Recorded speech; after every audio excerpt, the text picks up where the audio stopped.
श्री गणेशाच्या चरणी, शारदेच्या चरणी आणि आपले सद्गुरू डॉक्टर काकांच्या चरणी मनोभावे नमन करून व तुम्हा सर्व श्रोत्यांना मनपूर्वक वंदन करते. आणि आज आपण सगळे मिळूनच ज्ञानेश्वरीच्या या ओवीचं चिंतन करणार आहोत.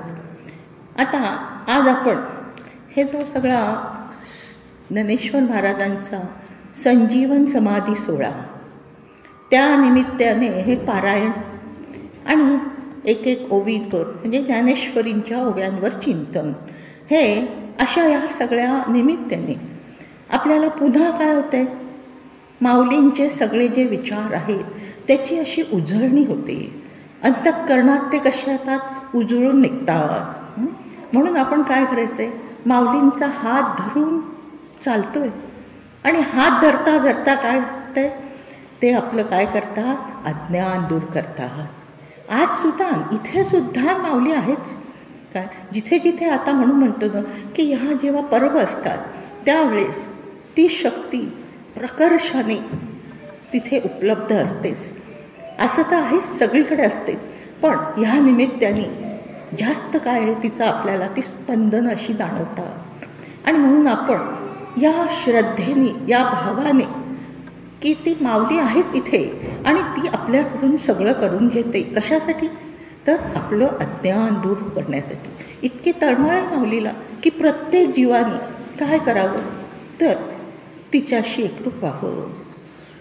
या विचारांच्या माध्यमातून एक छोटीशी गोष्ट सांगते की आपल्या लक्षात येईल की खरंच इतका जर भाव असेल ना तर माऊली तिथे प्रगट होतेच. असं नाही आहे की ती देहाने नाही आहे, समाधीत तिथेच आहे किंवा आळंदीतच आहे, असं नाही आहे.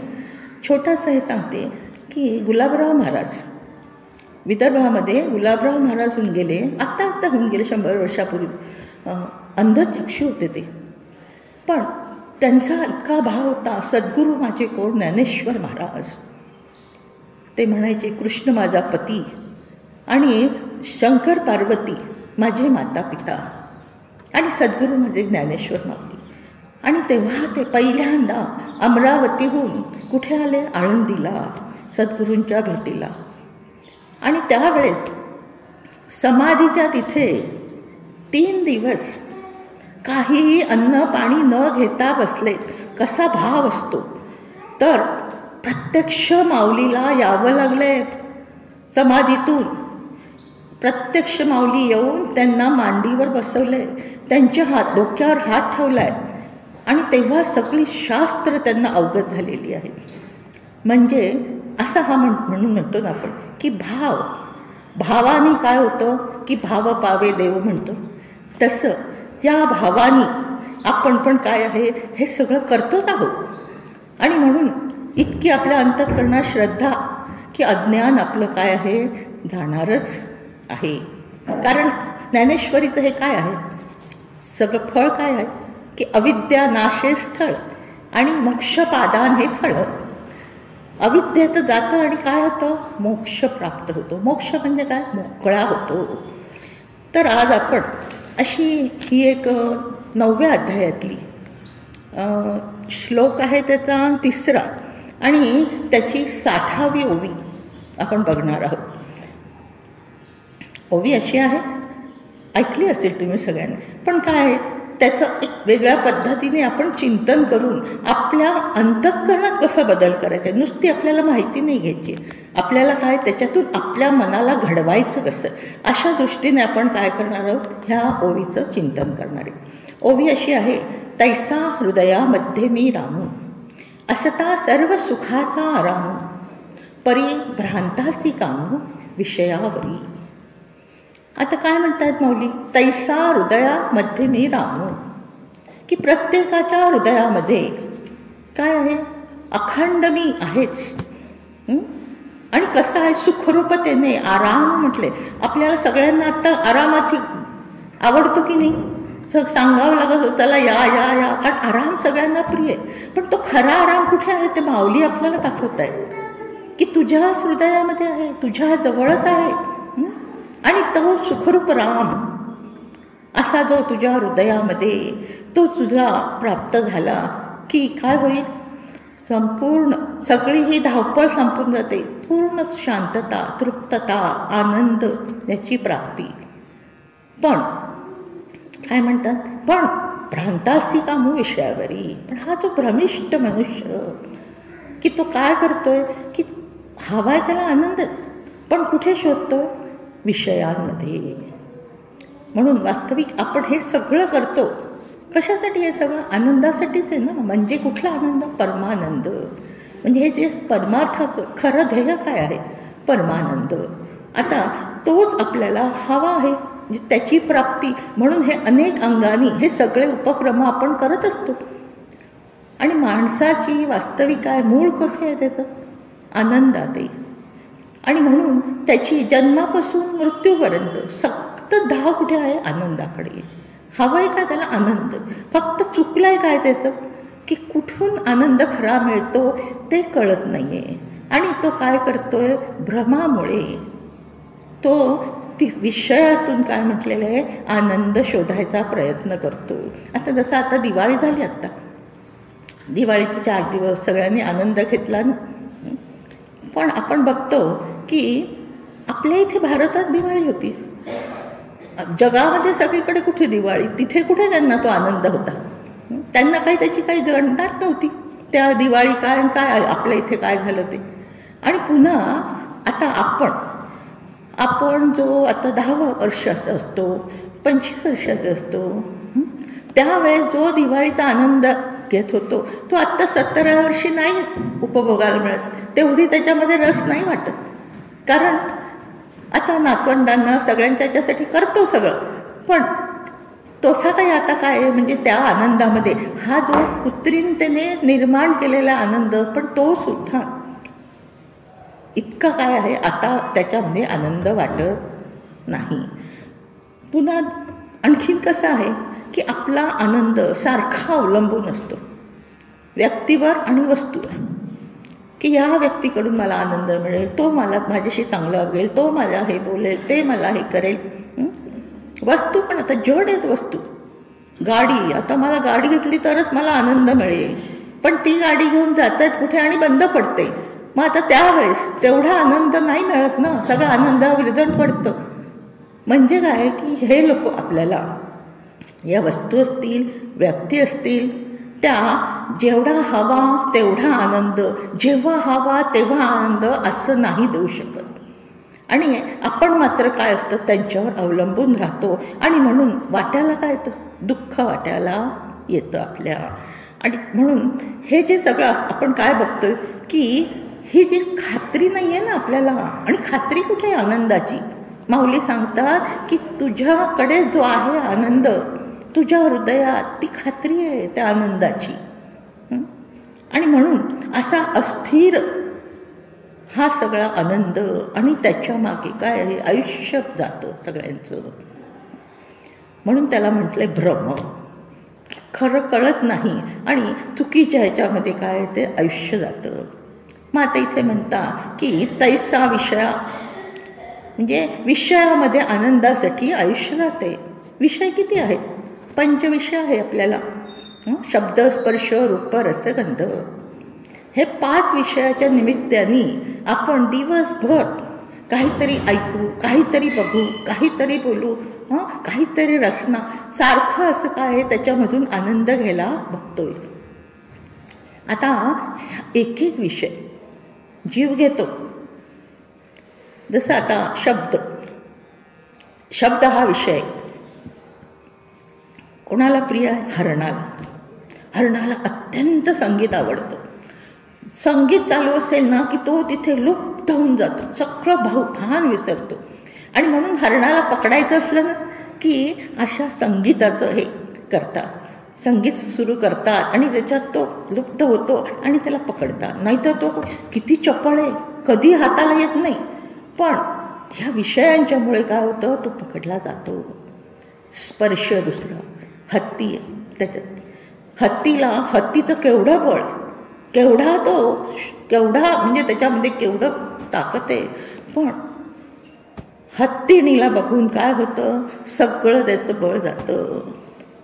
म्हणून त्याला पकडायचं असेल ना तर अशी योजना करता जंगलामध्ये की एक खड्डा खोदून तिथे मोठी लाकडाची फळी हे करून ठेवतात आणि मग त्याला एक लाकडाची हत्तीण असं ठेवतात. तो तिच्या मागे मागे येतो, तिला मागे मागे करत करत करत करत काय त्या खड्ड्यामध्ये त्या फळीवर पाय ठेवतो आणि खाली पडतो. आणि मग त्याला उपाशी वगैरे ठेवतात आणि मग त्याला सगळ्या काम करार सर्कसमध्ये काही कशासाठी त्याला उपयोग केला जातो. शब्द स्पर्श रूप कोणाला आहे? पतंग. त्याला इतकी रूपाची आसक्ती आहे की असा प्रकाश दिसला, काय दिवा दिसला की त्याच्यावर तो झडप घालतो आणि त्याच्यात तो जळून मरतो. पण तरी तो काय आहे, त्या आसक्तीने झडप घालतोच. रस आपण माशा माहिती आहे, त्याला माशाला पकडण्यासाठी काय गळाला काय कणिक लावतात, असा गोळा कणकीचा, आणि तो खाण्यासाठी जातो आणि काय होतो, तो संपूर्ण त्याच्यामध्ये ओढला जातो आणि त्याचा जीव जातो. आणि गंध हा भ्रमर म्हटलेला आहे की तो त्या कमळाच्या परागकण सेवन करण्यासाठी तो कुठून कुठून येतो. आणि आता थोडंसं पोट भरलं ना पण त्याचं समाधान नाही होत, अजून थोडं अजून घेतो. करता करता संध्याकाळ होते आणि कमळ बंद होतं आणि त्याच्यामध्येच तो काय होतो, आतमध्ये होऊन मरतो. मग त्याला म्हणतात सकाळी आपण उडून जाऊ, असू दे अजून घेत बसू. पण सकाळ कुठे, सकाळी तर तो गेलेला असतो आतमध्ये मरून. तर असे हे 5 विषय. आणि मनुष्य तो सगळे भोगतो, 5ची 5. मग आता काय अवस्था? म्हणून माऊली काय करतात, जागं करतात इथे. म्हणून संत काय करत असतात, अखंड आपल्याला जागं करण्याचं काम करत असतात की असे हे विषय आहेत बाबा. आणि त्याच्यामध्ये तू काय कर, तर भ्रमानी तिथे आनंद शोधायचा प्रयत्न करू नकोस. म्हणून माऊलींनी त्याच्यात आधीची 57-58वी ओवी त्याच्यात सांगितलेले खूप छान माणसाला उपमा दिली. कसली दिली? गोचिड म्हटलेलं आहे माणसाला. ओवी अशी आहे, पाहे पा दूध पवित्र आणि गोड, पासे त्वचेची पदराड, परी ते अवेरीन गोचिड अशुद्धची सेवी. आता कुठे गाईच्या आचळामध्ये काय असतं, दूध असतं आणि तिथे गोचिड असतात. ते त्या आचळावर काय रक्त पित असतात. पण आता थोडंसं एक नांगी जर आतमध्ये गेले तर काय मिळेल त्यांना? गोड दूध प्यायला मिळेल, पण त्यांना ते रक्त पिण्याचाच आनंद वाटतो. तसा मनुष्य म्हटलेले गोचिडासारखा की विषयामध्येच काय आहे, गुंतून बसला आहे, विषयाचाच आनंद घेतोय. पण थोडा जर पुढे गेला तर आनंदाचा झरा आहे तो त्याला प्राप्त होईल, पण त्या विषयातच काय आहे तो राहतोय. दुसरी अशी ओवी आहे, का कमलकंदा आणि दुर्दरी, नांदणूक एकेची घरी, परी पराग सेविजे भ्रमरी, येरा चिखलची उरे. दुसरी काय म्हटले, बेडकाची उपमा. माणसाला बेडकाची उपमा दिली आहे की कमलकंदा, कमल असतं. आता कमळ कुठं उगवतं? चिखलामध्ये. त्या चिखलामध्ये बेडूक असतो. तर तिथून त्याला काय आहे, कमळामध्ये रोज परागकण असतात, घेता येतात की नाही, पण तो चिखलच खात बसतो. तो भ्रमर कुठून लांबून येतो आणि ते परागकण सेवन करतो. पण हा काय इतक्या जवळ असून तर चिखलच खातोय. तसं हा आनंद माझ्या इतक्या जवळ असून काय करतोय, विषयाचा चिखलच खातोय मनुष्य. आणि म्हणून माऊली इथे सांगतात की अशाप्रमाणे की हे जे सुख आहे ते सुख खरं कुठे आहे ते कळत नाही, म्हणून त्याला भ्रमिष्ट म्हटलेलं आहे. भ्रम म्हणजे काय, आहे एके ठिकाणी आणि शोधतो भलत्या ठिकाणी. आहे कुठे आहे, आत्मारामच सुख आहे, अगदी ते माझ्याजवळ, आणि शोधतो कुठे, विषयांमध्ये. आणि म्हणून काय करायला पाहिजे की आता ही भ्रमाची निवृत्ती करायला हवी. मग असा विचार होतो की मग कशी करणार पण भ्रमाची निवृत्ती. मग डॉक्टर काका सांगतात की पारमार्थिक वेड लावून घेतलं तर भ्रमाची निवृत्ती होते. पारमार्थिक वेड लावलं पाहिजे. काय मग आता असं वेड लावायला कसं काय लागणार आहे वेड?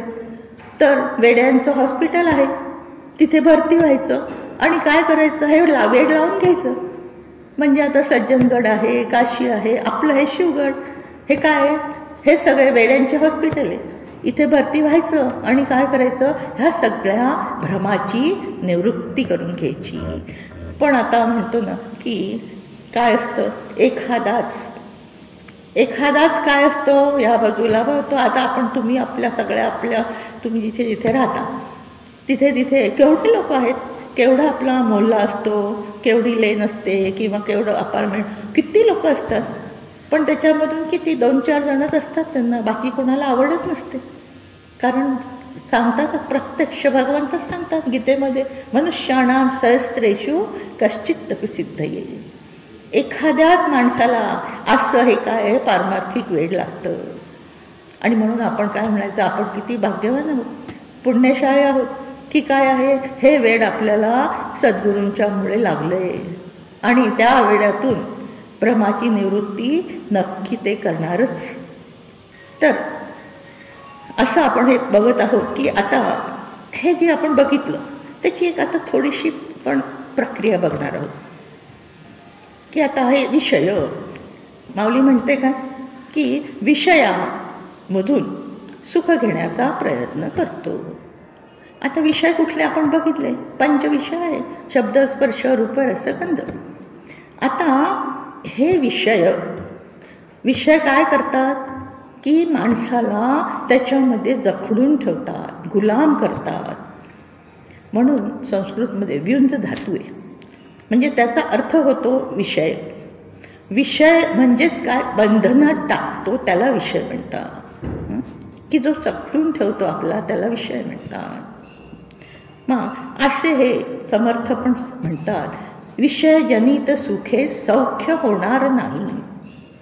विषयजनित सुखे असं म्हटले की विषयांच्या निमित्ताने काय मिळेल, सुख मिळेल, पण सौख्य नाही मिळणार. आता सुख आणि सौख्य असं 2 म्हटलेले. सुख म्हणजे काय, तात्कालिक असतं, क्षणिक असतं. आणि सौख्य म्हणजे काय, शाश्वत आहे. तर शाश्वत सुख आपल्याला विषयांच्या निमित्ताने मिळणार नाही. आता एक आपण उदाहरण बघूया. तुम्ही ऐकलेलं असेल, पण आपण जरा, कारण काय, पुष्कळ गोष्टी आपल्या, पुष्कळ विषय आवडत असतात. पण रोजच्या आपल्या जीवनात आपण बघतो की जो अत्यंत आवडीचा विषय म्हणजे काय, चहा. चहाशिवाय चालत नाही चालत ना. काय तरी होतं, डोकं गरगरतं, कुठे काय होतं, पण चहा पाहिजे. मग आता असं म्हणतात की चहा केव्हा आला माहिती आहे का तुम्हाला? 300 वर्षापूर्वी आला. इंग्रजांनी चहा आणला. आता आपलं चहा आपल्याला एकादशीला चालतो, उपासाला चालतो ना.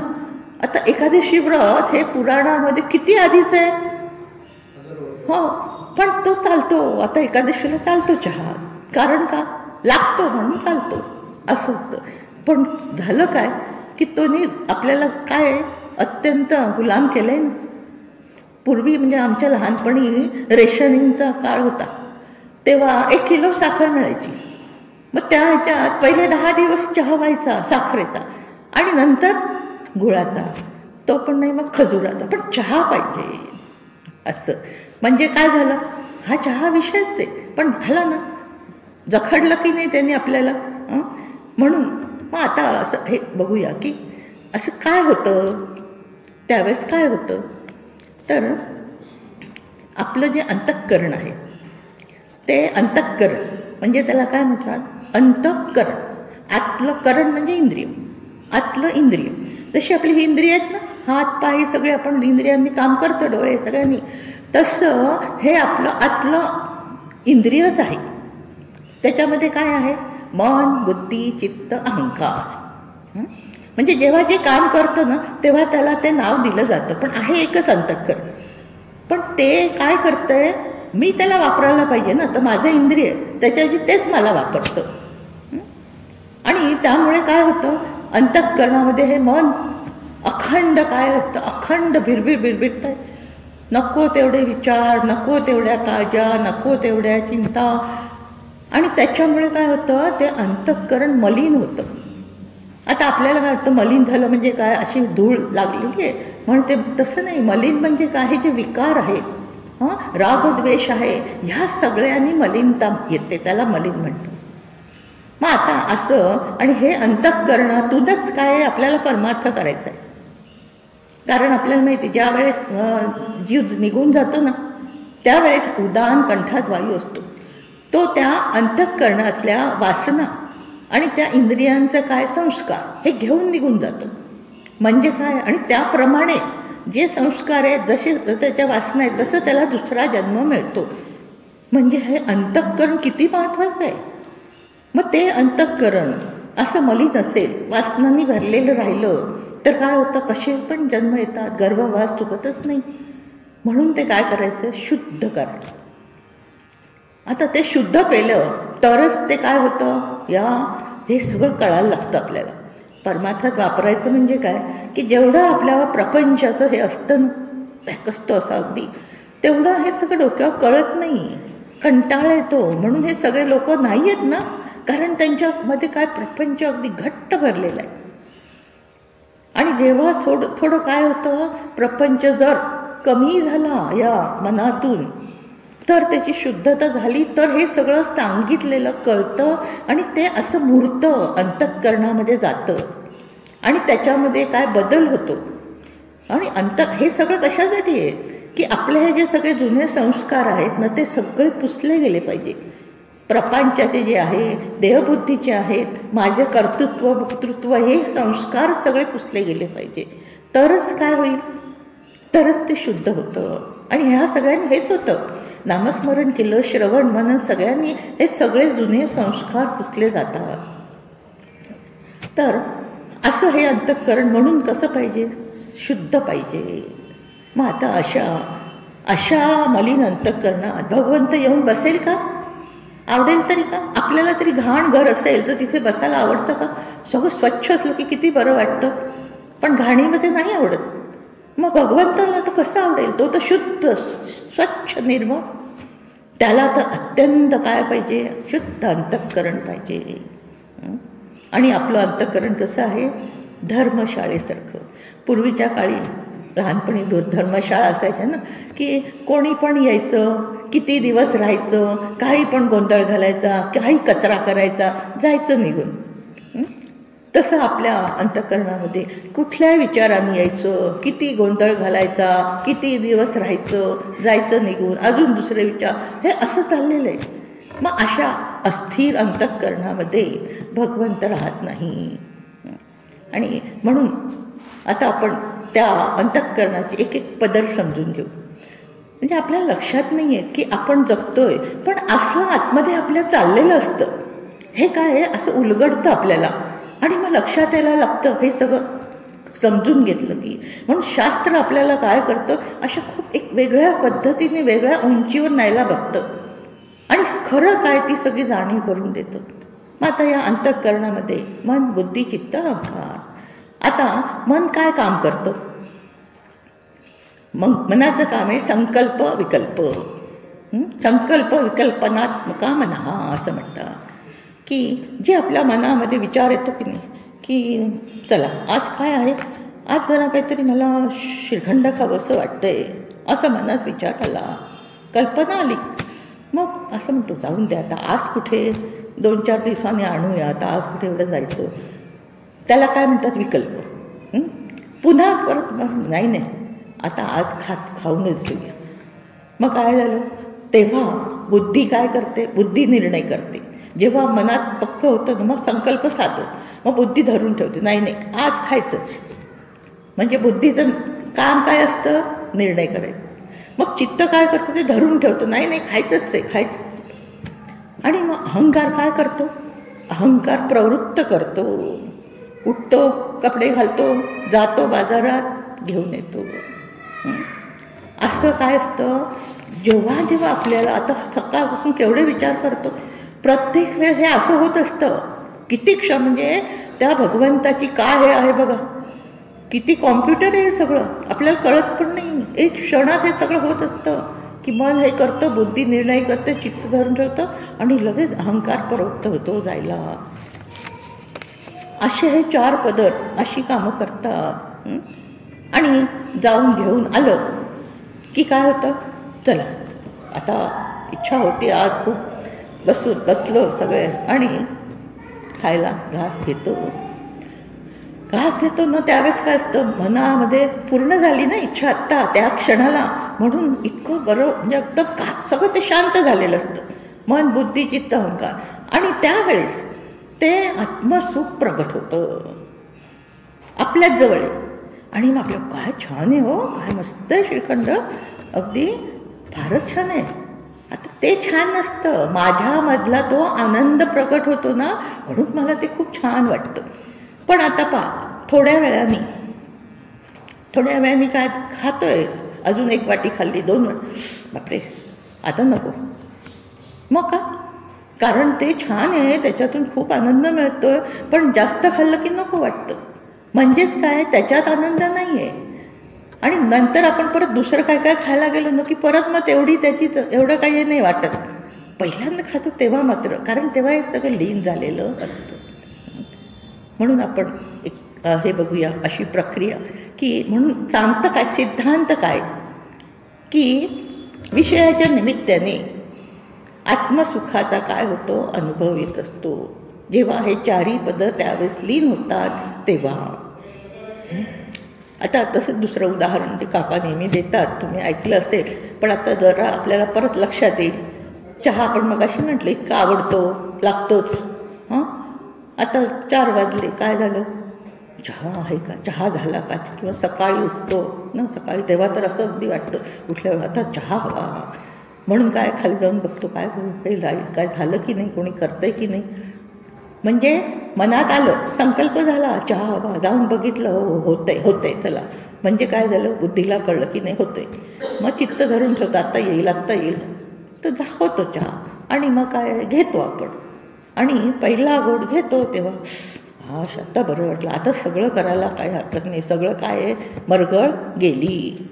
तसं नाही आहे, पण चहाने नाही गेली मरगळ. म्हणजे आपली जी चुकीचा जो भ्रम म्हणतोय ना आपण, म्हणून आपण समजून घेतोय की भ्रम कसा होतो, की म्हणून मला वाटलं की चहा प्यायलं कीच मला आता सगळं काय सगळं होईल मला. ते जपानीस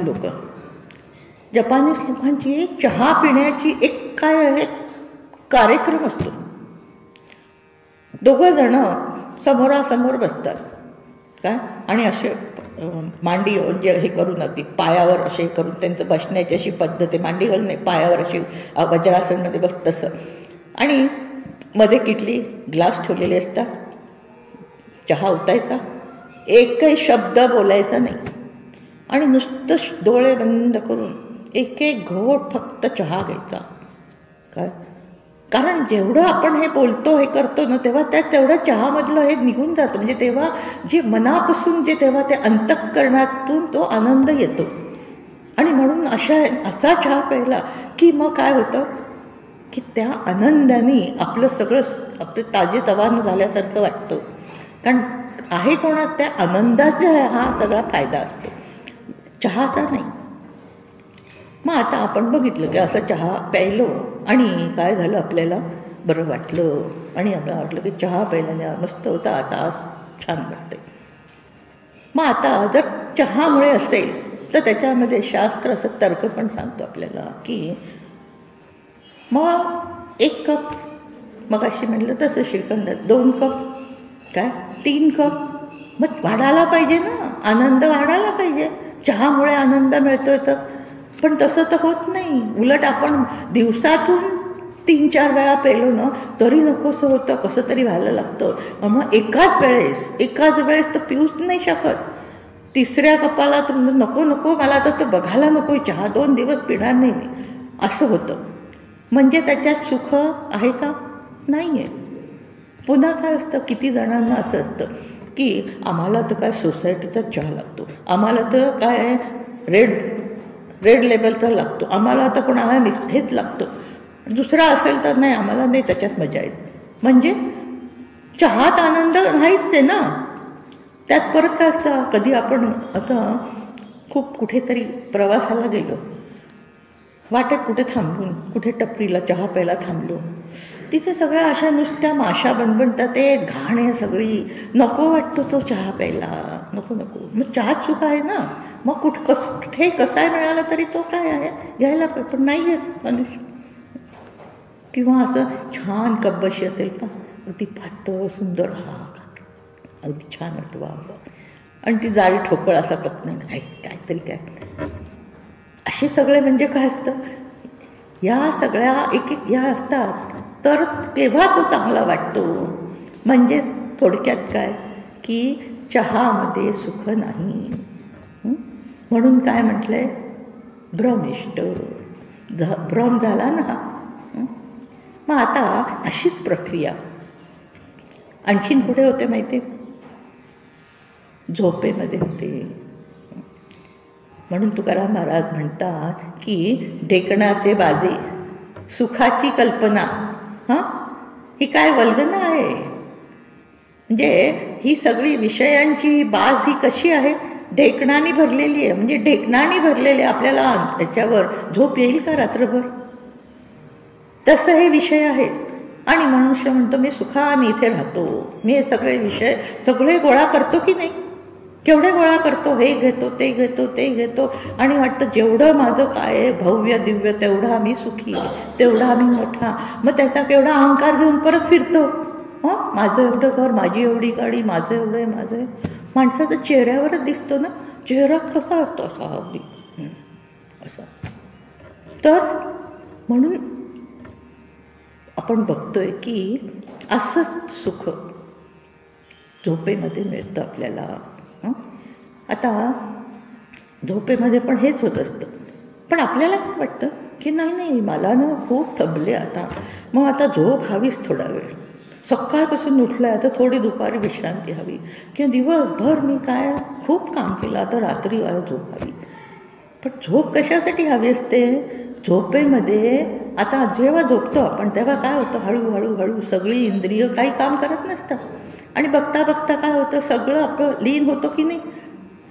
मग तेव्हा मन बुद्धी चित्त अहंकार ही पण इंद्रियच आहे, ती पण लीन होऊन जातात, ती पण काही करत नाही. आणि मग त्यावेळेस आत्मसुख प्रगट होतं.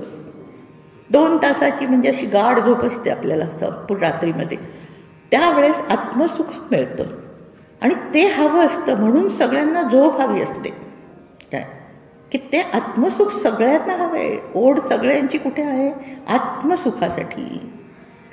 मग असं ते झोपेमध्ये ते काय आहे सगळं, हे सगळं लीन जेव्हा होत जातं तसं ते प्रगट होतं. म्हणून जसं आपण म्हणतो ना की सूर्यास्त झाला की सगळी किरणं काय होतात, निघून जातात की नाही त्याच्या पाठीमागे. म्हणून माऊलींची ओवी आहे, उचलिया प्राणा सरसी, इंद्रिये ही निगती जैसी, तैसा मनोबुद्धीपाशी अहंकार ये. उचलिया प्राणा सरसी, जसा प्राण काय झाला, प्राण निघून जायला लागला की सगळी इंद्रिय पण कसे होतात, शिथिल होऊन जातात ना, इंद्रिय काही करत नाही, हळूहळू सगळं काय शांत होत जातं. तसं असं म्हटलेलं आहे की ज्या वेळेस मनाला कुठलंच काय संकल्प नाही, मनामध्ये एकही विचार नाही, तर बुद्धीला पण निर्णय करायला काहीच नाही आहे, चित्ताला धरून ठेवायला काहीच नाही आहे, आणि अहंकाराला पण करायला काहीच नाही. अहंकाराचं मैदान कसं होतं, मोकळं होतं, काहीच नाही त्याला करायला. मग म्हणून सांगतात की नामस्मरण करायचं, ध्यान करायचं, निर्विचार व्हा. जेवढं निर्विचार होईल तेवढं काय होतं की आत्मसुख प्रगटतं, आणि आपलं मन सारखं विचार करत राहतं, सारख्या विचाराच्या मागेच लागलेलं असतं. किती किती विचार, म्हणजे आत्ता तुम्ही इथे बसला असाल तरी काय झटकन कुठेतरी घरी जाऊन येईल मन, नाही तर काय भूतकाळाचे विचार. नुसते आपण बसलो असतो, पडलं असलं तरी पण काय होतं, काहीतरीच आठवायला लागतं. मग नामस्मरणाच्या वेळेस तर खूपच होतं, सगळं म्हणतात की इतके सगळे विचार येतात, काय विचारू नका. कारण आता जे होऊन गेलेलं आहे, भूतकाळात सगळ्या गोष्टी संपल्या आहे ना त्या, मग आता त्याचं काही गरज आहे का? पण तरी त्या आठव करायच्या.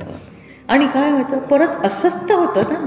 मग तेव्हा त्यांनी असं केलं, तसं केलं, असं बोलला, तसं बोलला, किंवा माझ्या घरात तेव्हा अशी चोरी, तेव्हा असं हे झालं, तसं झालं. काय आता ते संपलं आहे ते सगळं. पण म्हणून माऊली सांगतात, पुढील पैसं पारुखे, मागील स्मरावे साठाके, ऐस्या सरसी भूमिके समाधी होय. आपल्याला एक दृष्टी देतात की कसं जगा तुम्ही.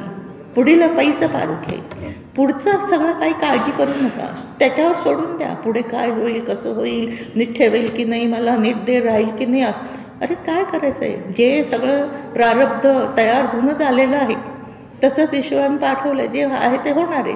समोर आलं की कळतं. जर पूर्ण शरणागती असेल तर तो करतोच बरोबर. काय कुठून काय आहे त्या भक्ताची तो काळजी घेतोच. कोणाकोणाला बुद्धी देऊन त्याचं सगळं करतोच. पण इतका दृढ विश्वास, इतकं त्याच्यावर एक केलं पाहिजे.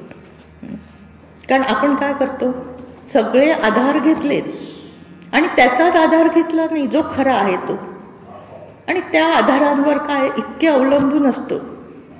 आणि मग त्या आता आज मुलं विचारतात, उद्या विचारते की नाही, आज एवढा पैसा आहे ना तो पुरेल की नाही, मग काय मोठं दुखणं आलं तर कसं काय होईल, त्याच्यावर काय करायचं आहे.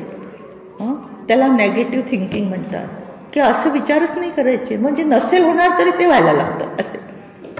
त्याच्यापेक्षा पॉझिटिव्ह राहायचं असं की नाही, तो भगवंत मला नीट ठेवणारच, सगळं नीट तो करणारच. कारण मी त्याचा हात धरला आहे ना, त्याचा आधार धरला आहे. कारण हे सगळे आधार फुटकळ आहेत, येणारे जाणारे आहेत, आणि तो सत्य तेवढा आधार आहे. आणि त्याला असा घट्ट धरला की काय तो बरोबर करतो.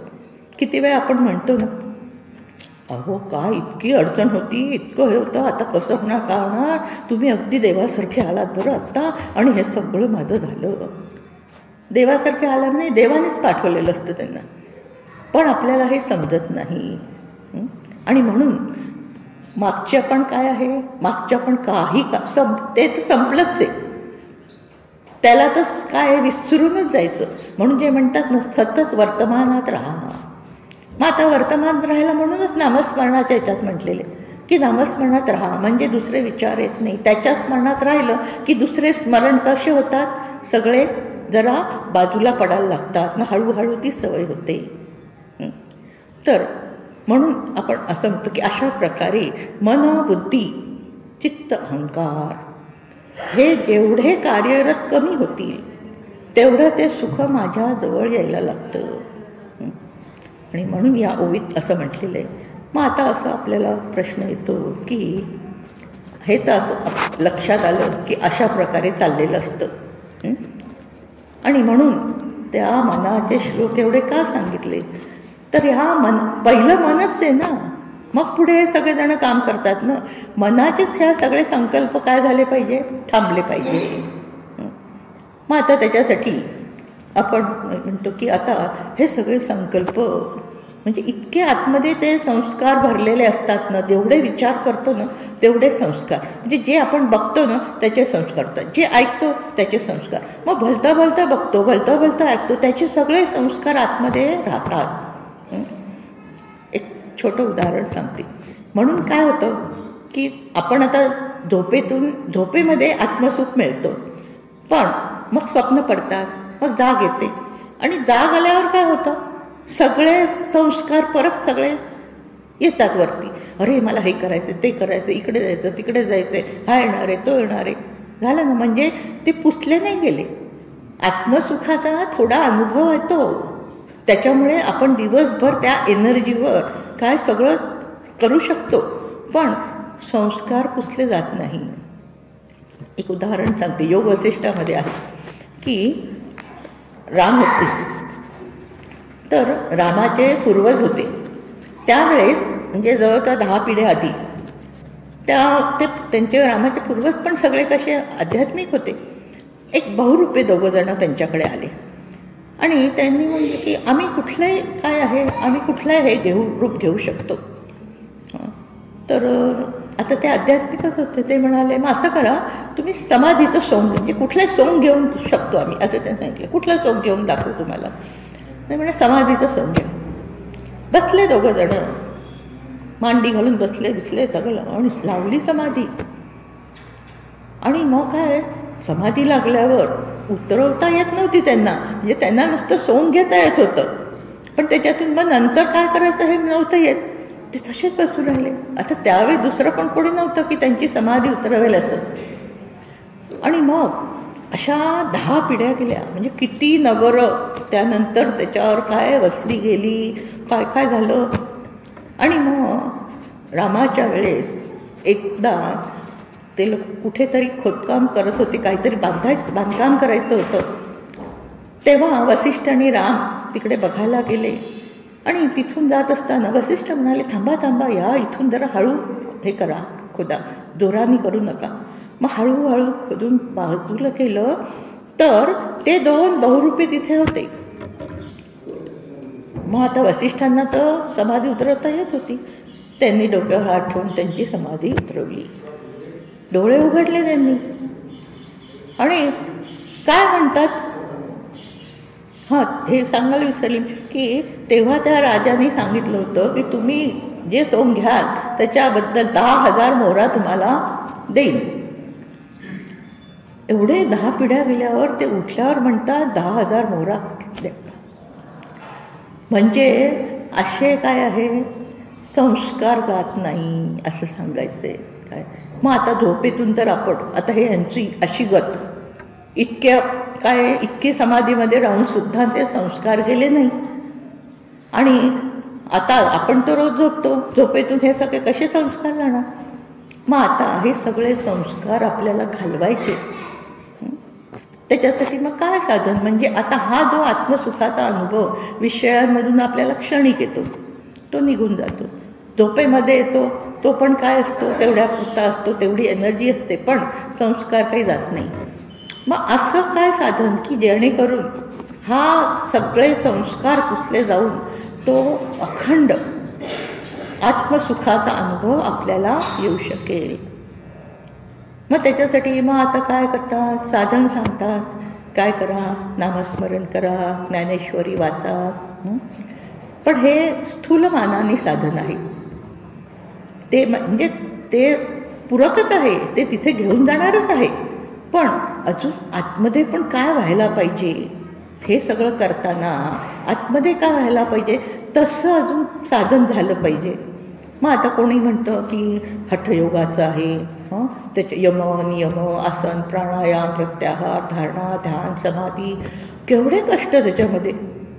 रोज रोज इंद्रियांना आवरायला पाहिजे, रोज रोज ते करायला पाहिजे.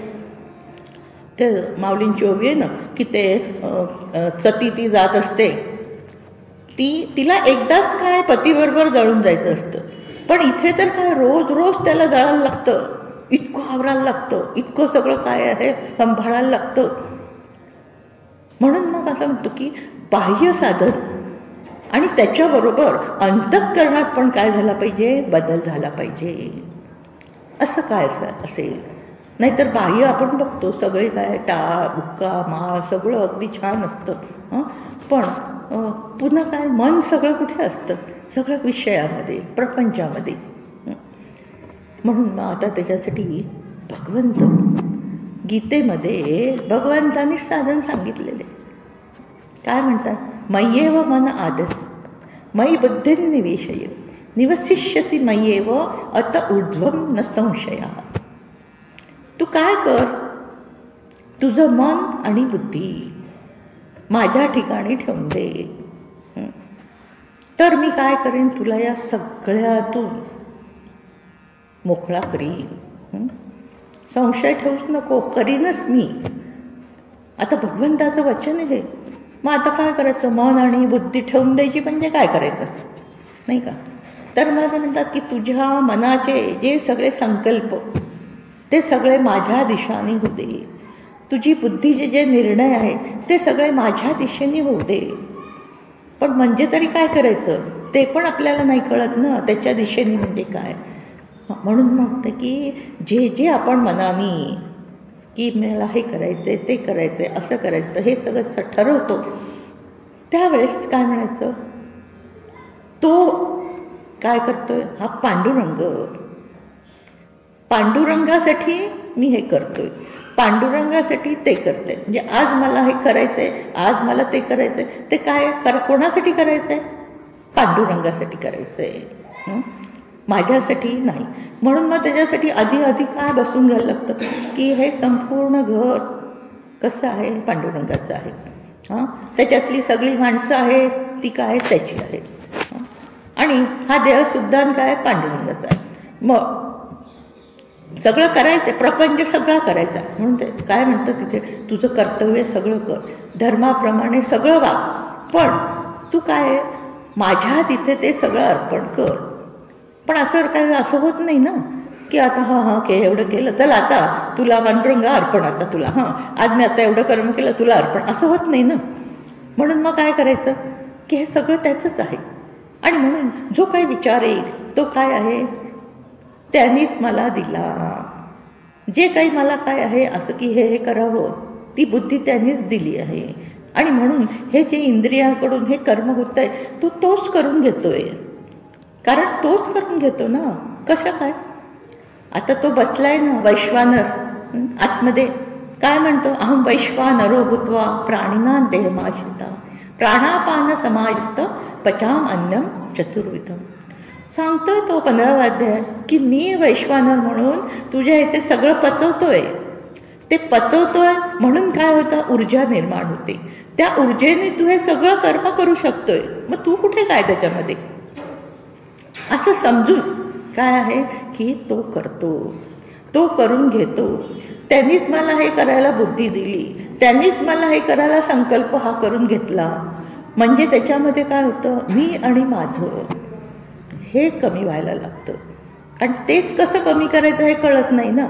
मग अशा पद्धतीने काय सारखं हे सगळं करतोय, तर त्याच्या माणसांसाठी करतोय, त्याच्या घरासाठी करतोय. मग आता आम्ही केर काढतो ना, तरी त्याच्या घरासाठी काढतोय, असाच विचार करून काढतो. म्हणजे काय होतं, मी केल्याचं काहीच येत नाही, आणि पुन्हा ते छान केलं पाहिजे ना. त्याच्या घरासाठी करतोय ना, त्याच्या माणसांसाठी. मग ते छान झालं पाहिजे, त्याला आवडलं पाहिजे ना. कसं तरी करून नाही चालणार. म्हणून तो प्रपंच इतका सुंदर करायचा, इतका मन लावून करायचा, फक्त काय त्याचा म्हणून करायचा. म्हणून काय सोडायचं काहीच नाही ना. म्हणून आपल्याला काय संत सगळे काय सांगतात की वैराग्य करून काही पळून जायचं नाही वनामध्ये, इथेच राहायचंय. पण अशा पद्धतीने मन आणि बुद्धी काय सगळी भगवंताकडे अशी लावायची. आता गोरा कुंभार होते की नाही, काय करत होते, नाम घेत घेत मातीत उडवत होते की नाही, सगळं त्यांच्या वाटायला करत होते. म्हणून आपल्या इथे भक्ती मार्गामध्ये हे सांगितलेलं आहे की तुझे काय म्हटलेलं आहे की तुझे चित्त काय कुठे राहो, भगवंताच्याकडे. मुखी तुझे देहप्रपंचाचा दास, सुखे करी काम. म्हणून चित्तामध्ये काय पाहिजे, तो पाहिजे की त्याच्यासाठी करतोय, तो करून घेतोय. अशा प्रकारे काय आहे, हे करत गेलं की आपोआप हे सगळे संकल्प त्याच्याकडून होतात. मग संस्कार पण मग तसेच व्हायला लागतात ना. मी आणि माझे हे सगळे संस्कार कमी व्हायला लागतात, पुसले जायला लागतात. आणि आता सारखा काय त्यांनी करून घेतलं, त्याच्यासाठी झालं. म्हणून संत आपल्याला काय करतात, सारखं असं जागं ठेवतात. तर तुकाराम महाराज काय म्हणतात की म्हटलं ना की राम म्हणे ग्रासोग्रासी तोची जेविला उपवासी. सकाळी त्यांनी सांगितलं ना की घासाघासाला तुम्ही रामाचं नाव घेत केलं तर काय होतं, तो उपवास मग दोंधळा खाल्ला तरी चालतो, पण तो उपवासच झाला, कारण त्याच्या स्मरणात आहे ना. म्हणून हे सगळे यज्ञ सांगितलेले असे सकाळपासून. मग आपण ह्याच्यात म्हणतो ना, वदनी कवळ घेता नाम घ्या श्री हरीचे, सहज हवन होते, सहज हवन होतं ते. उदरभरण नो हे जाणीचे यज्ञ कर्म. म्हणजे ही आहुती टाकतोय, त्याचं स्मरणाने मग आपण टाकतो ना, ती आहुती होते, म्हणजे तो यज्ञच होतो. म्हणून अशी प्रत्येक गोष्ट त्याच्यासाठी केली ना की ती त्याला अर्पण होऊन जाते. म्हणजे तो काय झाला, यज्ञाचं काय असतं, यज्ञामध्ये काय करतात, तीळ तांदूळ ते हे सगळं जाळायचं असतं. पण तुकाराम महाराज म्हणतात ना की ते माणसांना परवडतं. पण खरी आहुती काय टाकायची आहे की आपले काम क्रोध लोभ हे सगळे काय करायचे, ते सगळे आहुती टाकायचे, ते नाही. आणि म्हणून भगवंताच्या स्मरणात असे हे सगळं करत गेलो. मग काय करावं आता, सारखं आपण म्हणू सारखं तर काही नामस्मरण काय करत बसायचं का, नाही. मग काही जे आवडेल तसं भजन म्हणा, अमुक काही कुठलंही काहीतरी गुणगुणत करत राहा. तर ते काय केलेल्याचा क्षीण पण येत नाही. एवढं काम झालं वाटत पण नाही. आता हे दादा एवढे तास बसून एवढी ज्ञानेश्वरी बोलतात, पण कुठे क्षीण काय, काहीच नाही. किती वर्ष, 60 वर्ष झाले आणि परत 1-2 वर्ष पण नाही. कारण काय, हा भावच नाही तिथे ना. सगळं काय अर्पण त्याला, तोच करून घेतोय. पण ती एक काय येते, एक ताकद येते त्याच्यामध्ये, एक सामर्थ्य तयार होत असतं.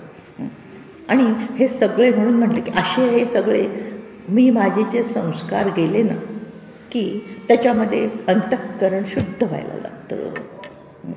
म्हणून हे यज्ञ अशा प्रकारे जे म्हटलं की हे सगळं आपलं समजून घेऊन असा रोज सकाळपासून संध्या रात्रीपर्यंत जी कर्म करतो ती यज्ञ म्हणजे त्याच्यासाठी केली.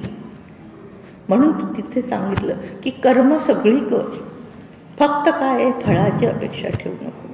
आणि दुसरं म्हणजे कर्तृत्वाचा भाव मी केलं हे ठेवू नको. कारण ते दोनच काय करतात, बांधतात. कारण मी म्हणून केलं आणि हे मला फळ हवं म्हणून केलं की काय होतं, त्याच्यातून पाप पुण्य तयार होतातच. आणि ते पाप पुण्य परत भोगायला दुसरे जन्म घ्यावेच लागतात. म्हणून हे सांगतायत की आपल्याला कसं मोकळं व्हायचं ही दृष्टी आपल्याला याच्यातून देतात की असं तू काय कर. भगवंत म्हणतात मन आणि बुद्धी माझ्या तिथे ठेव. आता माझ्या इथे ठेवता ठेवता काय होईल, एकदम सुरुवातीला नाही होत, पण करता करता करता हळूहळू हळू काय होती, सवय होत जाते. आणि मग तो इतका स्मरणात राहायला लागतो की काही झालं तरी अरे त्याच्यामुळे अशी काय आहे आपोआप आतमध्ये जाणीव व्हायला लागते. आणि त्यामुळे काय होतं, मोकळा राहतो आपण. नाहीतर काय होतं, मी केलं इतका तो डोक्यावर सगळा अहंकाराचं बोज असतं आणि त्याच्यामुळे असं अस्वस्थ असतं. आणि हे सगळं त्याला सोडून दिले. तो जे देईल फळ ते काय, आणि तो देतोच, कुठलंही करून फळ देतोच. मग आपण कशाला मागायचं, काय त्याच्यावर सोडून द्यायचं. तर काय होतं, मी मोकळा राहतो. म्हणजे आपलं मन इतकं शांत राहतं. एक दिवस करून बघायचं, दिवसभर काय सगळं त्याला अर्पण, त्यांनी केलं त्याच्यामुळे बघा तुम्हाला लक्षात इतकी छान झोप लागेल की सगळं असं मोकळं वाटेल.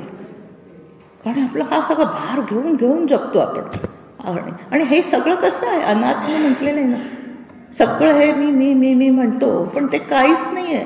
परवा त्यांनी सांगितलं की एवढी ती सुरीसुद्धा आपण घेऊन जाऊ शकत नाही, सगळं इथल्या इथे. आणि हा खोटाच अहंकार मातला घेतला आणि त्या अहंकारामुळे काय झालं, अडकलं. म्हणून ह्या सगळ्यातून सुटण्यासाठी माऊली आपल्याला अशी ही दृष्टी देते की अशा प्रकारे तू काय कर, तर त्या तंद्रीत कर सगळं, त्या नामाच्या तंद्रीत. त्याच्या कुठल्याही तुम्हाला जे भावेल ते त्याचं हे घ्यावं, ते त्याचं काय रूप डोळ्यासमोर आणावं आणि ते त्याचं नाम घ्यावं. तर ती एक म्हणते की आपल्या ज्या नादात असतो ना मनुष्य, आपल्याच कीर्तीच्या, आपल्याच अहंकाराचा, तो सगळा कमी होतो. आणि मग भगवंताचंच काय आहे सतत लक्षात राहा की तोच किती सामर्थ्य, तोच करून घेतो. आता हा सगळा देव तोच चालवतोय ना.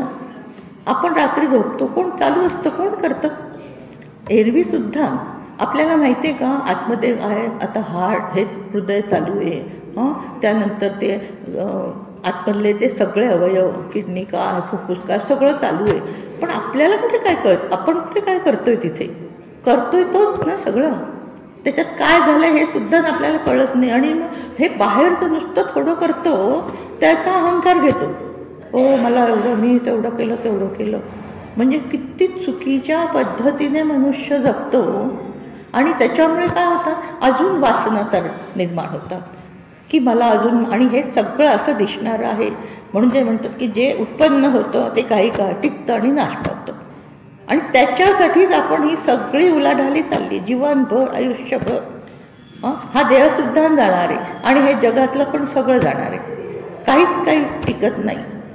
पण तरी ते मला हे हवं आहे, ते हवं आहे, हे करायचं, ते करायचं, मी हे केलं, मी ते केलं.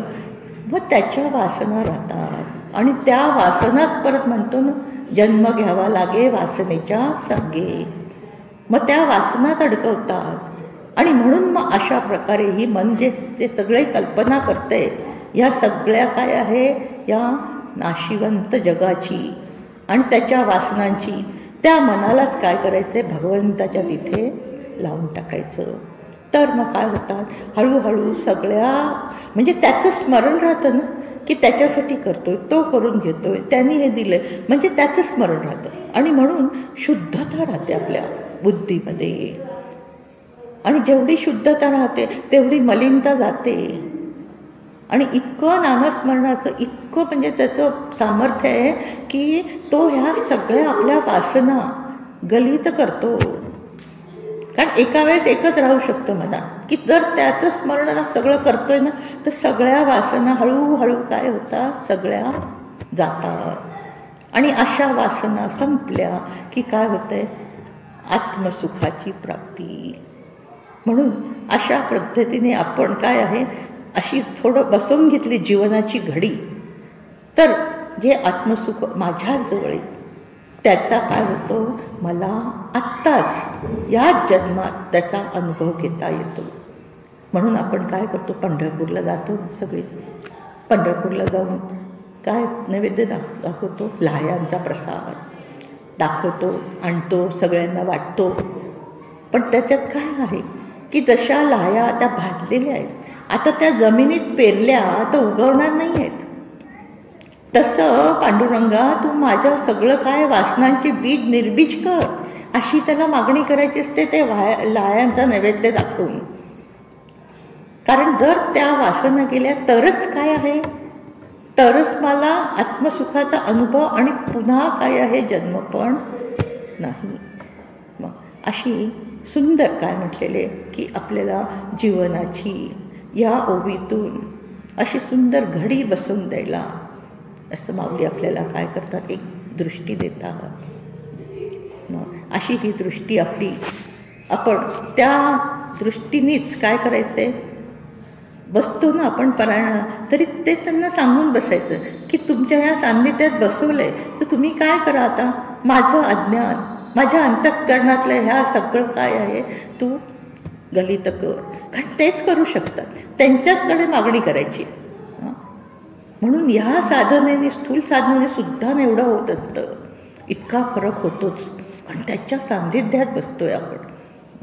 आणि म्हणून आपण माऊलींच्या चरणी अशीच प्रार्थना करूया की अशीच आम्हाला अखंड काय तुझ्या संगतीत ठेव, तुझ्या सान्निध्यात ठेव, की जेणेकरून आमचं हे सगळं अज्ञान कसं होईल, सगळं पुसलं जाईल आणि एक नवीन ज्ञानाची दृष्टी विकसित होऊन त्या आत्मसुखापर्यंत जाता येईल.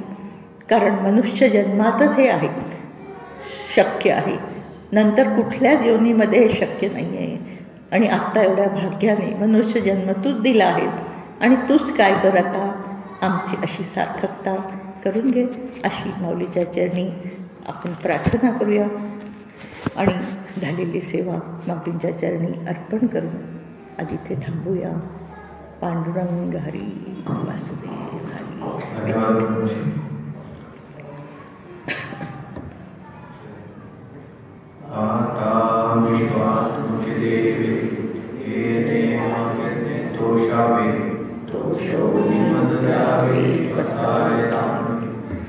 खळांची रंगती सांडू तया सत्कर्मीर्ती वाढू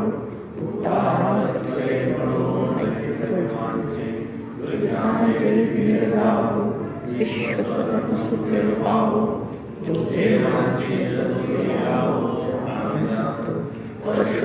मंगळी ईश्वरनिष्ठांची मंदिरे अनवर्त भूमंडळी